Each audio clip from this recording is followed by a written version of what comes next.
The meaning of Bodhisattva.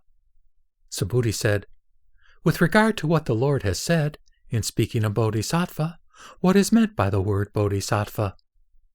The Lord said, nothing real is meant by the word Bodhisattva, because a Bodhisattva trains himself in non-attachment to all dharmas. For the Bodhisattva, the great being, awakes in non-attachment to full enlightenment in the sense that he understands all dharmas. Because he has enlightenment as his aim, an enlightenment being, or Bodhisattva, a great being, is so called. The meaning of great being. Subhuti said, again, when the Lord speaks of a Bodhisattva as a great being, for what reason is a Bodhisattva called a great being? The Lord said, a Bodhisattva is called a great being in the sense that he will cause a great mass and collection of beings to achieve the highest. Sariputra said, it is clear also to me in which sense a Bodhisattva is called a great being. The Lord said, then make it clear what you think now.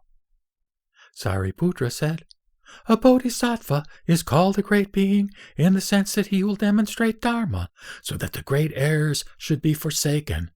Such erroneous views as the assumption of a self, a being, a living soul, a person, of becoming, of not becoming, of annihilation, of eternity, of individuality, etc.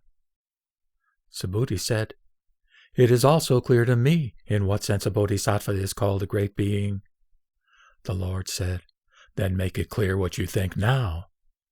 Subhuti said, a Bodhisattva is called a great being if he remains unattached to and uninvolved in the thought of enlightenment, the thought of all knowledge, the thought without outflows, the unequal thought, the thought which equals the unequaled, unshared by any of the disciples or Pratyeka Buddhas. Because that thought of all knowledge is itself without outflows and unincluded in the empirical world. And in respect of that thought of all knowledge, which is without outflows and unincluded, he remains unattached and uninvolved. In that sense does a Bodhisattva come to be styled a great being. Sariputra said, for what reason is he unattached even to that thought, and uninvolved in it? Subhuti said, because it is no thought. Sariputra said, is that thought which is no thought something which is? Subhuti said, does there exist, or can one apprehend, in this state of absence of thought, either a there is or a there is not? Sariputra said, no, not that. Subhuti said, how then can the Venerable Sariputra say, is that thought which is no thought something which is? Sariputra said, well do you expound this, you whom the Lord has announced as the foremost of those who dwell in peace. Thereupon the Venerable Purna, son of Mitrayani, said to the Lord, great being, one who is so called, armed with the great armor, is that being. He sets out in the great vehicle, is mounted on the great vehicle. That is why he comes to be styled a great being. Subhuti said, how great is that which entitles him to be called armed with the great armor?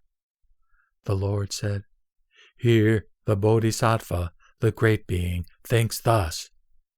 Countless beings should I lead to nirvana, and yet there are none who lead to nirvana, or who should be led to it. However many beings he may lead to nirvana, yet there is not any being that has been led to nirvana, nor that has led others to it. For such is the true nature of dharmas, seeing that their nature is illusory. Just as if Subhuti, a clever magician or magician's apprentice, were to conjure up at the crossroads a great crowd of people, and then make them vanish again. What do you think, Subhuti? Was anyone killed by anyone, or murdered, or destroyed, or made to vanish? Subhuti said, no, indeed, Lord. The Lord said, even so, a Bodhisattva, a great being, leads countless beings to nirvana. And yet there is not any being that has been led to nirvana, nor that has led others to it.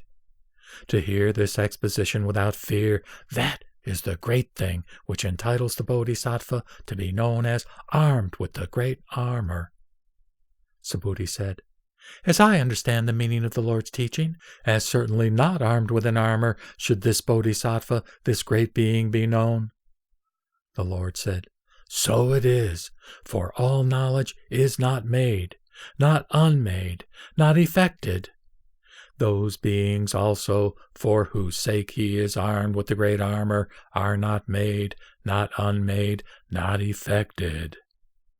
Subhuti said, So it is, for form, etc., is neither bound nor freed.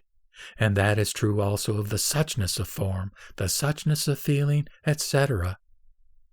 Purna said, But what is that form of which you say that it is neither bound nor freed? And what is that suchness of form, etc.? Subhuti said, The form of an illusory man is neither bound nor freed. The suchness of the form of an illusory man is neither bound nor freed, because in reality it is not there at all, because it is isolated, because it is unproduced. This is the great armor, the great non-armor of a bodhisattva, a great being who is armed with the great armor, who has set out in the great vehicle, who has mounted on the great vehicle. After these words, the Venerable Purna was silent.